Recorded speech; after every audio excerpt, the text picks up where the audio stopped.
Hello friends, இன்றைக்கி நம்ம சேனலில் என்ன பார்க்க போகிறோன்னா ஒரு எச்சரிக்கையான ஜோதிட தாள்களை தான் பார்க்க போகிறோம். ஸோ என்ன எச்சரிக்கையான ஜோதிட தாள்கள் பார்க்க போகிறோம் அப்படிங்கிறத வாங்க இன்ட்ரோவில் வந்து பார்க்கலாம். 2026 ஆண்டில் 2வது மாதமான பிப்ரவரி மாதம் நடந்துகிட்ருக்கு. பிப்ரவரி மாதத்தில் கடைசியாக நிறைய கிரக பயிற்சிகளும் நிறைய ராஜயோகங்களும் உருவாகுது. இந்த கிரக பயிற்சிகள் ராஜயோகங்கள் உருவாகிறதுனால ஒவ்வொரு ராசிக்காரங்களுக்கும் அதிபயங்கரமான நேரமானது நெருங்கிடுச்சு. அந்த அதிபயங்கரமான நேரம் அதிர்ஷ்டமாகவும் இருக்கலாம், ஆபத்தாகவும் இருக்கலாம். அது ஒவ்வொரு ராசிக்கும் எப்படி கிரகநிலைகள் அமைது ராஜயோகங்கள் வந்திருக்கு அதை பொறுத்து தான். ஸோ அதனால் ஒவ்வொரு ராசிக்காரங்களுக்கும் அந்த நேரம் என்ன நேரங்கிறத ஷேர் பண்ணிகிட்ருக்கேன். அதன்படி விருச்சக ராசியில் பிறந்த நேயர்களுக்கு இந்த வீடியோவில் வந்து ஷேர் பண்ண போகிறேன். விருச்சக ராசியில் பிறந்த நேயர்கள் இந்த ஒரு வீடியோவை ஸ்கிப் பண்ணாமல் பாருங்கள். உங்கள் ராசியை சேர்ந்தவர்களுக்கு நேரமானது அதிர்ஷ்டமாக இருக்குமா ஆபத்தாக இருக்குமா அப்படிங்கிறத தெரிஞ்சு அதற்கேற்ப நடந்து பயன் பெறுங்க. மார்ச்சியும் பிறக்க போகுது. ஸோ இந்த மாதிரியான டைமில் ராஜயோகங்கள் கிரகங்களுடைய பயிற்சி இதனால் என்ன பலன் கிடைக்குங்கிறத தெளிவாக தெரிஞ்சுக்குங்க. ஆக்சுவலி சிவன்மலை ஆண்டவர் உத்தரப்பெட்டியில் எப்படி உத்தரப்பொருள் சமுதாயத்தில் சில தாக்கங்களை ஏற்படுத்துமோ அதுபோல தான் கிரகங்களும் ராஜயோகங்களும் சில தாக்கங்களை ஏற்படுத்தும். அந்த பொருள் எப்படி சமுதாயத்தில் ஒரு முக்கியமான பொருளாக அப்போது வலம் வருமோ அதுபோல தான் கிரகங்களும் ராஜயோகங்களும் நம்ம வாழ்க்கையில் வந்து முக்கிய பலன்களை கொடுக்க வலம் வரும். அதனால் அந்த பலன்களெல்லாம் தெரிஞ்சு அதற்கேற்ப நாம் நடந்துக்கணும். அப்போ தான் பல ஆபத்து ஏற்படாமல் நாம் தப்பிக்க முடியும். சரி வாங்க, இப்போ நான் வந்து உங்களுக்கான பலனை வந்து இந்த வீடியோவில் வந்து ஷேர் பண்ணுறேன். அந்த பலனை தெரிஞ்சுக்கிறதுக்கு முன்னாடி ஃபஸ்ட்டு என்ன ராஜயோகங்கள் கிரக பயிற்சிகள் இருக்குது அப்படிங்கிறத ஷேர் பண்ணுறேன். ஏன்னா இந்த பலன்கள் கிடைக்கிறதுக்கு காரணமே அவங்க தான். அதனால் அந்த கிரக பயிற்சிகள் ராஜயோகங்கள் என்னென்னங்கிறத உங்களுக்கு ஷேர் பண்ணுறேன். முதல்ல அதெல்லாம் என்னென்ன அப்படிங்கிறத தெரிஞ்சுக்குங்க. அதுக்கப்புறம் உங்களுக்கான பலனை அதிரடியாக இந்த வீடியோவில் வந்து பார்க்கலாம். ஃபஸ்ட்டு கிரக பயிற்சிகளும் அந்த ராஜயோகங்களும் என்னென்னங்கிறத சொல்கிறேன், வாங்க தெரிஞ்சுக்குவீங்க. 2026 ஆண்டில் பிப்ரவரி மாதம் ஜோதிட ரீதியாக சிறப்பு வாய்ந்தது, ஆன்மீக ரீதியாகவும் சிறப்பு வாய்ந்தது. காரணம் என்னென்னா இந்த மாதத்தில் பல கிரகங்கள் வந்து தங்களுடைய நிலையை மாற்றுறாங்க. அதோடு பல ராஜயோகங்களையும் தங்களுக்குள்ளே உருவாக்கிக்கிறாங்க. அதோடு ஆன்மீக ரீதியான சிறப்பு நாட்களும் வருகிறது. இதனுடைய தாக்கங்கள் தான் மேசம் முதல் மீன வரையிலான அனைத்து ராசிக்காரங்க வாழ்க்கையில் காணப்படுது. அதில் விருச்சக ராசிக்காரங்க உங்களோட வாழ்க்கையில் என்ன நடக்கும் அப்படிங்கிறத தான் இந்த வீடியோவில் வந்து நீங்கள் பார்க்க போகிறீங்க. ஆக்சுவலி என்னென்ன கிரக பயிற்சியெல்லாம் நடந்தது அப்படின்னு பார்த்தீங்கன்னா, பிப்ரவரி 3ஆம் தேதி அன்னைக்கு புதன் கும்பராசிக்கு வந்துட்டார். பிப்ரவரி 6ஆம் தேதி அன்னைக்கு சுக்கிரன் கும்பராசிக்கு வந்துட்டார். பிப்ரவரி 13ஆம் தேதி அன்னைக்கு சூரியன் கும்பராசிக்கு வந்துட்டார். பிப்ரவரி 23ஆம் தேதி அன்னைக்கு செவ்வாய் கும்பராசிக்கு வந்துட்டார். இப்படி 4 கிரகங்களுமே வந்து பிப்ரவரி எண்டுக்குள்ளே அந்தந்த இதில் வந்து பயிற்சி ஆயிடுச்சு. இந்த பயிற்சியினால தான் ராஜயோகங்கள் உருவாகுது. அதில் ஃபஸ்ட்டு உருவான யோகம் சதுர்கிரக யோகம் என்று சொல்லலாம். இதை தொடர்ந்து புதன் சுக்கிரன் சேர்க்கையால் லக்ஷ்மி நாராயண ராஜயோகம் உருவாயிருக்கு. சூரியன் சுக்கிரன் சேர்க்கையால் சுக்கிரத்திய ராஜயோகம் உருவாயிருக்கு. சூரியன் செவ்வாய் சேர்க்கையால் மங்களத்திய ராஜயோகம் உருவாயிருக்கு. சூரியன் புதன் சேர்க்கையால் புதத்திய ராஜயோகம் உருவாயிருக்கு. இந்த மாதிரி நிறைய ராஜயோகங்கள் உருவாகுது. இப்படி உருவாகக்கூடிய யோகங்களுடைய தாக்கத்தால் தான் சில ராசிக்காரங்களுக்கு செல்வாக்கு அதிகரிக்கக்கூடிய நேரமாக வரும், அதிர்ஷ்டம் பிரகாசிக்கக்கூடிய நேரமாக வரும், நிதிநிலையில் நல்ல உயர்வு ஏற்படக்கூடிய நேரமாக வரும், வெற்றிகள் குவியக்கூடிய நேரமாக வரும், முன்னேற்றத்திற்கான வாய்ப்புகள் தேடி வரக்கூடிய நேரமாக வரும். ஸோ அதன்படி பிப்ரவரி எண்டில் இந்த மாதிரி கிரக பயிற்சிகள் அப்புறம் ராஜயோகங்களால் உங்கள் ராசியை சேர்ந்தவர்களுக்கு அதிர்ஷ்டம் பெறுவீங்களா பெறமாட்டிங்களா என்பதை இந்த வீடியோவில் வந்து சொல்ல போகிறேன். விருச்சக ராசிக்காரங்க உங்கள் ராசி நட்சத்திரத்துக்கு என்ன மாதிரியான பலன்கள்லாம் கிடைக்கும் அப்படிங்கிறத தெரிஞ்சு அதற்கேற்ப நடந்து பலன் பெறுங்க. ஸோ விருச்சக ராசிக்காரங்க விசாக 4ஆம் பாதம் அனுஷம் கேட்டை நட்சத்திரத்தில் பிறந்தவங்களுக்கு நான் சொல்லக்கூடிய கணிப்பு கரெக்டாக இருக்கும். ஸோ விருச்சக ராசிக்காரங்க இந்த நட்சத்திரத்தில் பிறந்தவங்க வீடியோவை வந்து ஸ்கிப் பண்ணாமல் பாருங்கள்.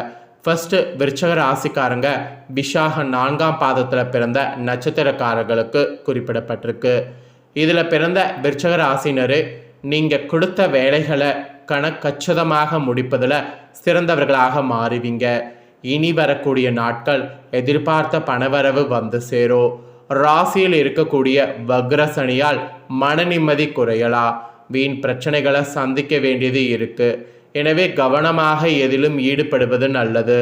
அதே வேளையில் ராசிநாதனுடைய சஞ்சாரத்தால் தன்னம்பிக்கைங்கிறத அதிகரிக்கும்.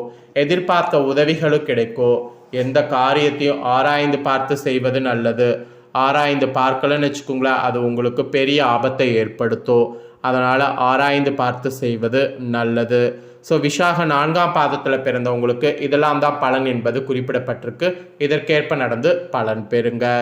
நெக்ஸ்ட்டு அனுசமில் பிறந்த விருச்சக ராசிக்கு குறிப்பிடப்பட்டிருக்கு.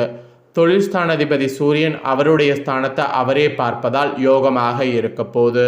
தொழில் வியாபாரத்தில் வீண் அலைச்சலும் பண விரயமோ அகலும்.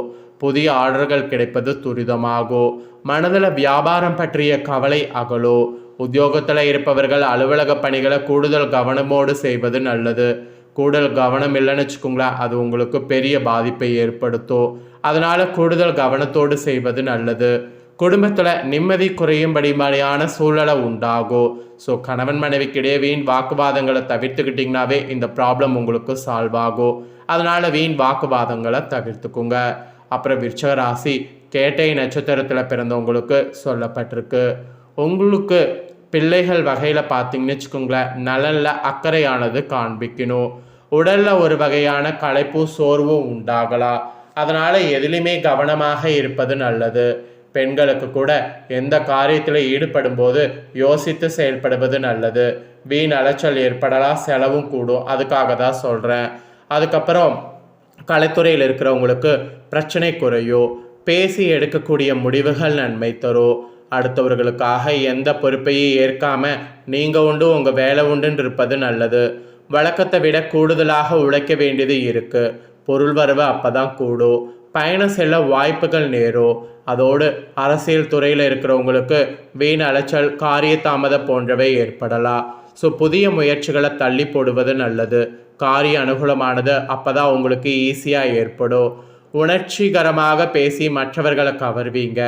எல்லாவற்றிலுமே எதிர்பார்த்த நன்மை உண்டாகும். பணவரவு கூடும். மாணவர்களுக்கு விளையாட்டில் ஆர்வமானது உண்டாகும். பாடங்களை கவனமாக படிப்பது முன்னேற்றத்திற்கு உதவியாக இருக்கும். அதனால் பாடங்களை கவனமாக படிக்க பாருங்கள். ஸோ உங்கள் நட்சத்திரத்துக்கு இதுதான் பலன். ஸோ விருச்சக ராசிக்காரங்க உங்கள் நட்சத்திரத்துக்கு ஏற்ப முழுமையான பலன்கள் என்ன பெறுவீங்க அப்படிங்கிறத தெளிவாக இந்த வீடியோவில் உங்களுக்கு ஷேர் பண்ணியிருக்கேன். ஷேர் பண்ணதை நீங்கள் தெரிஞ்சிருப்பீங்க. தெரிஞ்சதுக்கேற்ப நடந்து பயன் பெறுங்க.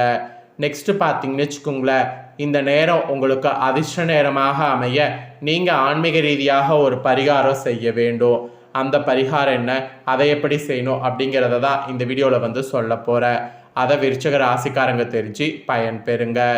ஆக்சுவலி இந்த நேரம் பார்த்தீங்கன்னு வச்சுக்கோங்களேன், ராஜயோகங்களால் அதிர்ஷ்டத்தை பெறுவதற்கு நீங்கள் பண்ண வேண்டிய பரிகாரம் என்னன்னா பைரவர் பரிகாரம். ஸோ பைரவர் இருக்கக்கூடிய சன்னிதானத்துக்கு போய் பைரவருக்கு பார்த்தீங்கன்னு வச்சுக்கோங்களேன், மிளகு தீபம் போட்டு வழிபாடு செய்யணும். அந்த மிளகு தீபத்தால் உங்களுடைய கிரக கஷ்டங்கள் எல்லாமே வந்து சரியாகும். மிளகு தீபம் பார்த்தீங்கன்னு வச்சுக்கோங்களேன், கடைகள்லையே விற்கிறது. நீங்கள் கோவிலுக்கு போகும்போது கடைகளில் வாங்கி அதை அப்படியே பைரவர் சன்னிதானத்தில் ஏற்றி வழிபாடு செய்தாலே போதும்.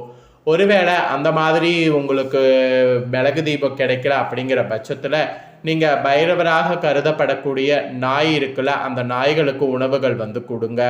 பிஸ்கெட்டோ உங்களால் முடிஞ்சதை ஏதாவது ஒன்று வந்து செய்யுங்க. அந்த மாதிரி சிம்பிளாக ஏதாவது நீங்கள் செய்கிறதுனால கூட உங்களுக்கு கிரகங்களால் நல்ல நேரம் வந்து ஸ்டார்ட் ஆகும். ஸோ பைரவர் பரிகாரம் தான் உங்களுக்கு சிறந்த பரிகாரமாக இருக்கும் என்பது குறிப்பிடப்படுது. அதனால் அதை ட்ரை பண்ணுங்கள். ஸோ அவ்வளோதாங்க. இந்த தாள்களை நீங்கள் தெரிஞ்சு பயனடைஞ்சது போல் உங்கள் ஃப்ரெண்ட்ஸ் ஃபேமிலியில் இருக்கிறவங்களும் பார்த்து தெரிஞ்சு பயனடையணும் அப்படின்னு நினச்சிங்கன்னா வீடியோ லைக் பண்ணி உங்கள் ஃப்ரெண்ட்ஸ் ஃபேமிலிக்கு ஷேர் பண்ணுங்கள். உங்கள் ஃப்ரெண்ட்ஸ் ஃபேமிலியில் இருக்கிறவங்களும் வீடியோ பார்க்கட்டும். அவங்களும் வந்து விருச்சக ராசிக்காரங்களாக இருந்தாங்கன்னா இந்த முக்கியமான தாள்களை இந்த வீடியோவில் தெரிஞ்சு இதற்கேற்ப நடந்து பலன் பெறட்டும். இதே போல் புதிய அப்டேட்டான நிறைய வீடியோ நம்ம சேனலில் போடப்படும். அதை எல்லாமே உடனுக்குடனே தெரிந்து கொள்ள மறக்காமல் நம்ம சேனலை சப்ஸ்கிரைப் பண்ணுங்கள். கூட பெல் பண்ண ப்ரெஸ் பண்ணுங்கள். அதை நீங்கள் பண்ணிட்டீங்கன்னா இனி நான் போகிற மற்ற அப்டேட்டான எல்லா வீடியோஸும் உடனுக்குடனே தெரிந்து கொள்ளலாம். ஸோ மறக்காமல் சப்ஸ்கிரைப் பண்ணுங்கள், கூட பெல் பண்ண ப்ரெஸ் பண்ணுங்கள். அப்போ தான் நான் போகிற மற்ற அப்டேட்டான எல்லா வீடியோஸும் உடனுக்குடனே தெரிஞ்சு பயன்பெற முடியும். உங்களுக்கு ஏதாவது உங்கள் ராசிக்கு டவுட் இருந்தாலும் கண்டிப்பாக கமெண்ட் பண்ணுங்கள். உங்களுக்கான டவுட்டை நெக்ஸ்ட் வரக்கூடிய வீடியோவில் வந்து கிளியர் பண்ணுறேன். ஸோ சப்ஸ்கிரைப் பண்ணி பெல் பண்ண ப்ரெஸ் பண்ணி உங்களுக்கு ஏதாவது டவுட் இருந்தாலும் கமெண்ட் பண்ணுங்கள். வேறொரு வீடியோவில் உங்களை சந்திக்கிறேன்.